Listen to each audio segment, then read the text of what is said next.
always asking me, what about electric cars? Well, how about electric trucks? Trucks burn an awful lot of fuel and produce an awful lot of smog, especially in a big city like New York.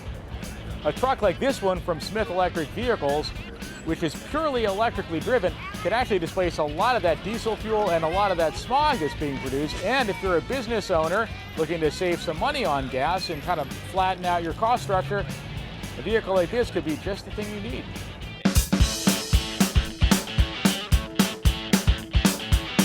When you go visit a customer, what's your pitch for selling them something like this versus a diesel truck that's going to be a lot more familiar and that they're used to dealing with? Well, I think, the biggest single thing that we do is we really do want to make sure they understand it's a business opportunity, right? Because this is a fraction of the cost to operate. So if you think about electric cost versus like a diesel fuel, this costs about 80% less on a per mile basis to operate. So you've got tremendous operational savings. On top of that, you also get zero emissions. So if you look at corporations like Staples and others that we're working with that have a great sustainability goal, they're worried about being good corporate citizens, but also have to look at the bottom line, which we all do, we're able to give them both with this vehicle.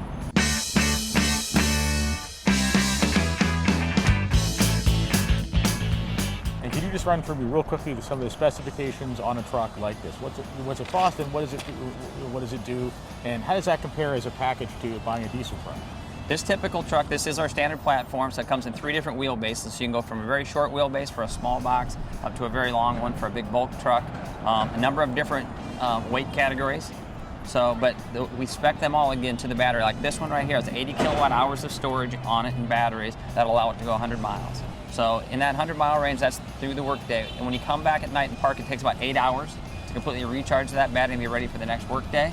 But again, other than that, it's a normal truck that operates the way a diesel would. And I assume it requires some sort of a charging point installation back at your fleet yard. So at the fleet lot, we need a plug, right? It is a 220, so okay. It's more like your dryer at home than it is your a standard 110. But it is a 220 plug, but that's all we need. The actual charging technology is on board with the truck. So I simply run an extension cord, effectively, a pretty big one, but from here to that plug, and that's all I need.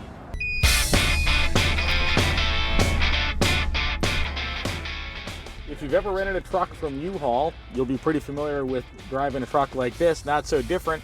Steering wheel, gas, brakes. The only real difference is the gear selector is a lot simpler. Just drive and reverse.